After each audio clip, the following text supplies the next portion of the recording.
just recorded this video without recording my microphone, so I'm doing it again. And now we're recording with the mic, so I beg you to please listen till the end. Today I'm going to talk to you about my favourite lens for wedding photography. Now, historically I've been married to the 35-85 prime combo, and it has served me very, very well. It's a 35-85 1.8 from Sony, so just the basic lenses. They've been great, but Sony did something. They made an insane zoom lens, so I'm here to talk to you about that today. Welcome back to the channel. If you're new here, my name's Tom. I'm a wedding photographer based in the UK. On this channel, we explore strategies and tools to help you grow your wedding photography business and live a happy, fulfilling life. So the 35-85 is probably most people's favorite combo. So the 35-85 combo was almost perfect. 1.8 allowed me to shoot in low light. The 35 is still to this day my favorite focal length for portraits. And the 85 is still one of my favorite lenses and one of the best lenses I think Sony has ever made to date. It's incredibly cheap. You can get it for around, I think, £400 at the moment in the UK. It's 1.8. It's pretty light. It's quite small too. It's incredibly sharp, and it shouldn't be as cheap as it is.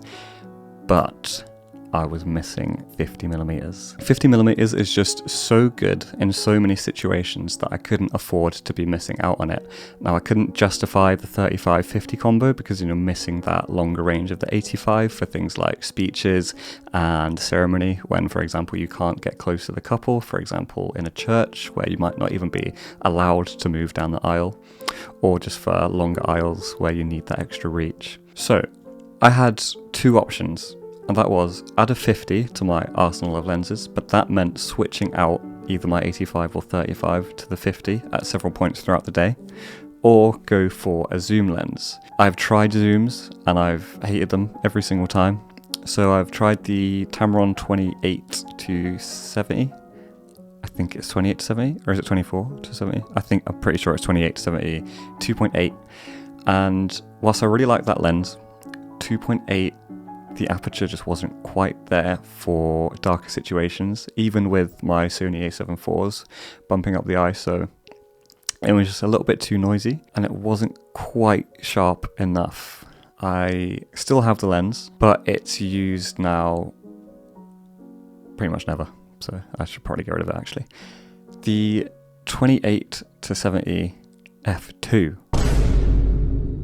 is the lens that I'll be talking about today, the one that is currently filming me right now. When I was looking for a solution to my 35-85 problem, I was looking for primarily a prime lens that would solve my issues. So I was looking at, instead of 35, maybe moving to a 24-50, but again I've got the issue of the 85 being missed. I went to the photo video show at the Excel in London, and this was around the time that Sony had released the 28-70 f2. Now, I didn't even consider it at the time because of the price. It was, I think, £2,900, £3,000 on release in the UK. But at the show, they actually had a small discount. I tried the lens out at the show. Well, first of all, they put it in my hand, and I couldn't believe how light it was. And then I looked through the viewfinder whilst using the lens, and let me tell you, the difference, I could tell straight away how good this lens was, and I immediately said to the ambassador that I need the lens right there and then.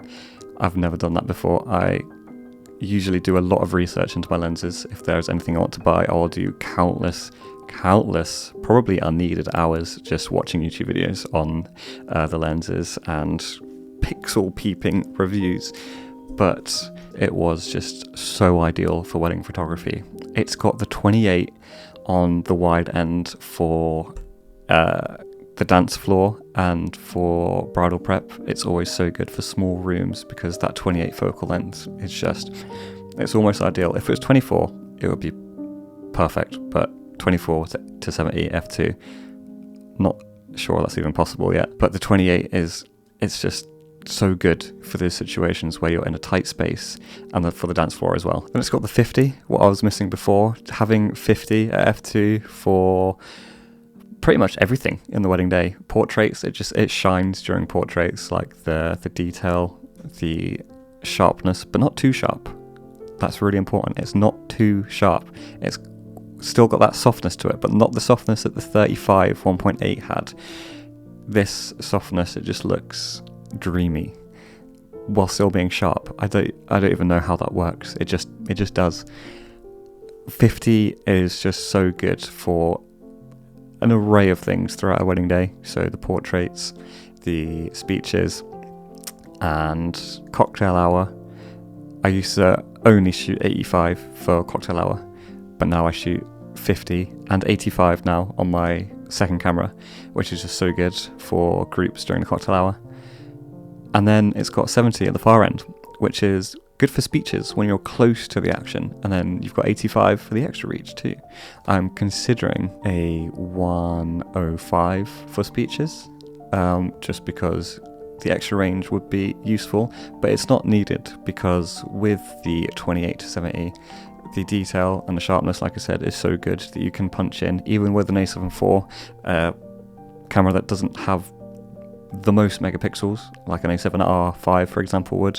You can still punch in and the detail is really good. I have zoomed in to about 300%, 400% on a photo before and delivered it in a wedding gallery, and no one would ever notice that I've zoomed in that much. The aperture ring too is just a really nice thing to have that you don't see on the non-GM lenses from Sony. It's just really useful to switch on spur of the moment. So for example, sometimes when I want to do blurry images, hashtag trends, I can just wind the aperture ring down all the way to like f18 and put my shutter speed to 1/30 and get those awesome trendy shots that lots of brides are asking for nowadays. I could also probably just set that up as one of my presets on the camera, but I am too lazy for that, so here we are.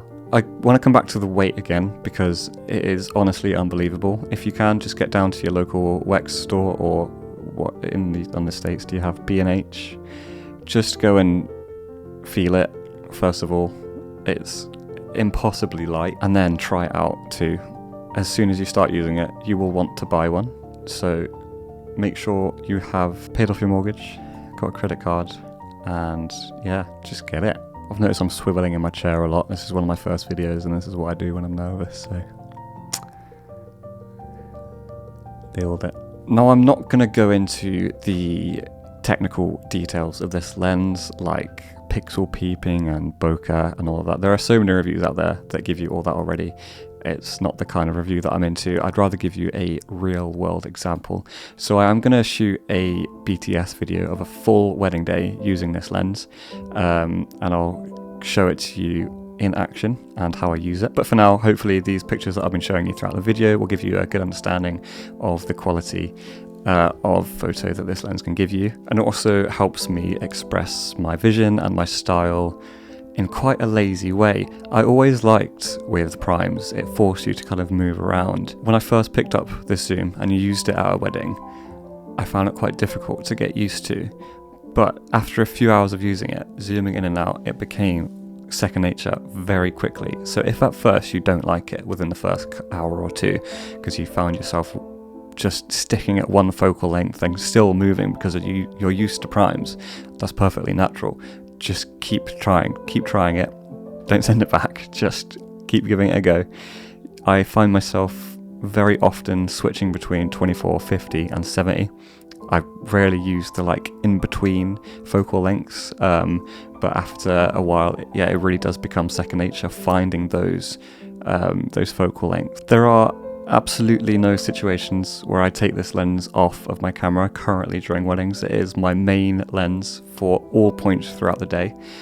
If I had an unlimited budget, I would probably add a 24mm, like 1.2, is that a thing? 1.4, maybe 1.8 to my camera bag, just for the dance floor. I do want a slightly wider lens.